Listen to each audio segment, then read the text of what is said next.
I want you to picture something of me today. Just think about walking.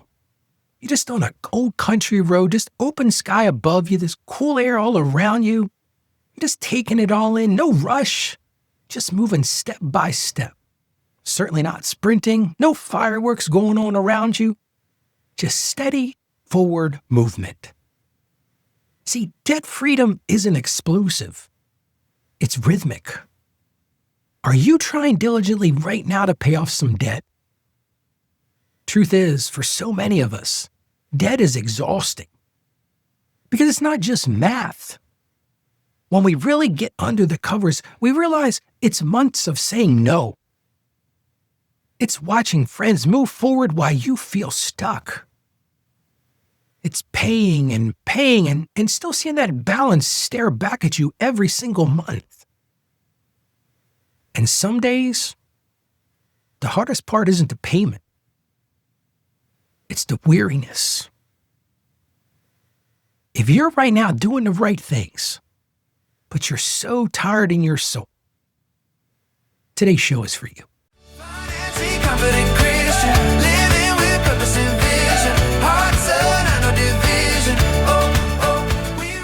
So let's get right into today's listener question. Ralph, I'm tired. This debt has been weighing on me for so long. And even though I see I'm chipping away at it, the progress is slow and it's hard to stay motivated. No, I don't want to give up, but I need a plan that'll keep me encouraged when it feels like I'm barely moving forward. Ralph, what actually works when you're in it for the long haul? First thing I want to say, thank you so much for sharing that question. And I love your motivation. You're motivated in it for the long haul, which is the best place to be. But here's the problem. You don't stay motivated by willpower. I wish I could say, hey, just push through it, willpower will do it, but it doesn't work, does it? But you do stay motivated by those small wins and a steady rhythm. But the question still remains. How do we get there? Here's how we get there. First thing you've got to do, you've got to make the progress visible. You got to see it. See, debt payoff feels slow when you only look at the remaining balance. When you get those monthly statements and you just feel, oh man, this isn't moving anywhere. You just see that remaining debt. It's kind of like looking at a mountain in front of you. Every month you're seeing that same mountain. So here's one of the things I encourage you to do. Track what you've already destroyed. Yes, I'm using the word intentionally destroyed because I want you to change your mindset here. Here's something I want you to write down and keep track of this every week, every month, whatever works for you. Write down the total debt paid off so far because then it's going to motivate you because then it's not about willpower anymore. It's about, wow, look what I've accomplished. Yes, maybe you've got a whole stack of more to go. But don't forget about where you came from.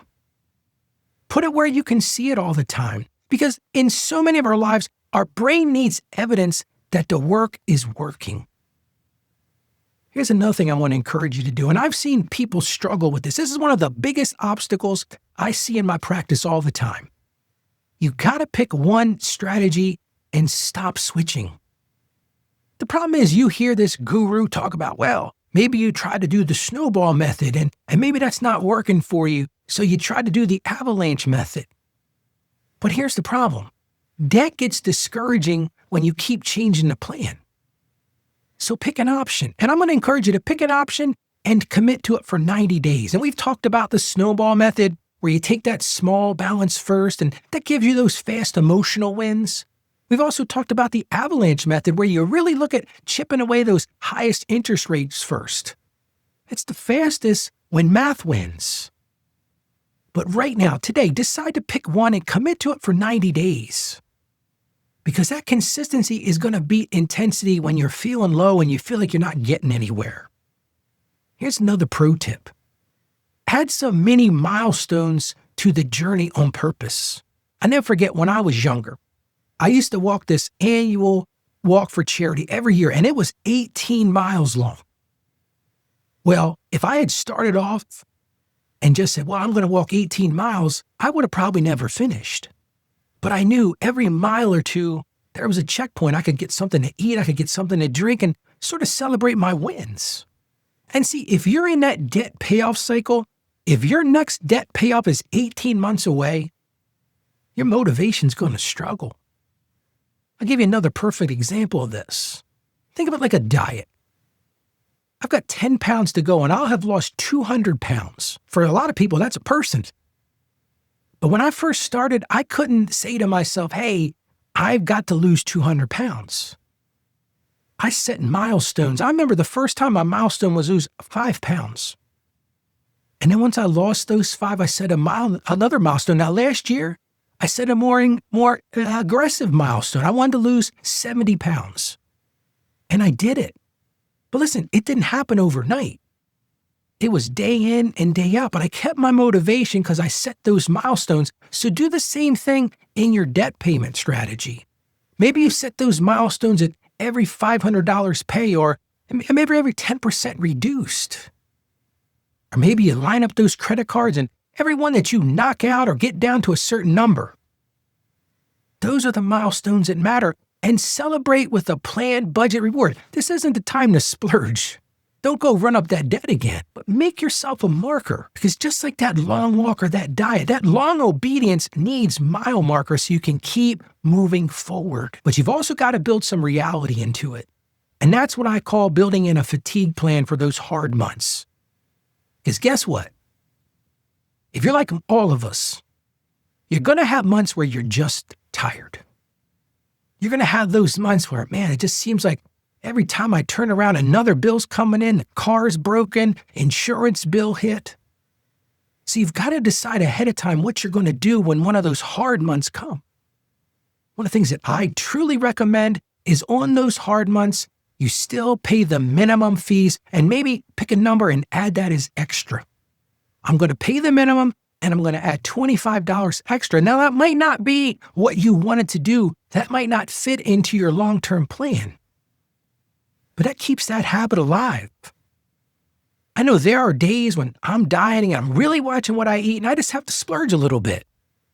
And I just have to say to myself, you know what? Tomorrow morning, I get started again. Because it's not giving up. It's staying in the fight. And listen, if you give up, you've lost the battle. But big picture thing, you've got to tie that debt payoff to freedom and not punishment. So many people look like debt payoff is this punishment. I made all these bad decisions, Ralph. I've ran up these credit cards. I've ran up this debt. And to be honest with you, some people stay motivated by that fear and shame. But after a while, at least for me, that shame burns out. It just doesn't motivate me anymore. I'm kind of happy living in that shame. Instead, I think, name what freedom looks like. As you're starting this budget, this debt battle, name what that looks like. Maybe things like this. I want to sleep again. I don't want to be worried sick every night. How am I going to pay my bills? Maybe for you, you want your marriage to breathe because you've seen how this has created so much tension between you and your partner. We've talked about that on the show. Maybe you want that margin to be generous. You don't want to be worried about, man, I just got enough to meet my bills. Or maybe you just want to stop feeling trapped. The Bible talks about debt being a slave. You've been a slave to the lender. And here's the thing you got to embrace. Debt payoff is not you paying for past mistakes. Listen, we've all made those mistakes. We've all bought those things we probably shouldn't have bought. We ran up that credit card when we shouldn't have done it. But you're building a new future here. And that future includes God. And that's why I do this show. Because I've recognized something. Slow progress is still progress. Maybe for you, it's this month, I didn't add any new debt. Guess what? That's progress. So here's today's one, just a single step takeaway that you can do right now. I want you to write one sentence, just one sentence, and I want you to keep it where you're going to see it. Here's what I want you to write. I'm not paying off debt to prove I'm good. I'm paying off debt to live free. And then track your debt destroyed number this week. I think it's really going to motivate you. Well, let's get today's Bible verse. And it comes to us from the book of Galatians, chapter 6, verse 9. let us not become weary in doing good. For at the proper time, we will reap a harvest if we do not give up. That motivates me, and I hope it motivates you. Because debt payoff is long obedience. It's hard work. It's big decisions over a long period of time. But God speaks directly to that tired heart that he wants to quit, and he says, do not become weary, because you will get the harvest. How about we pray together?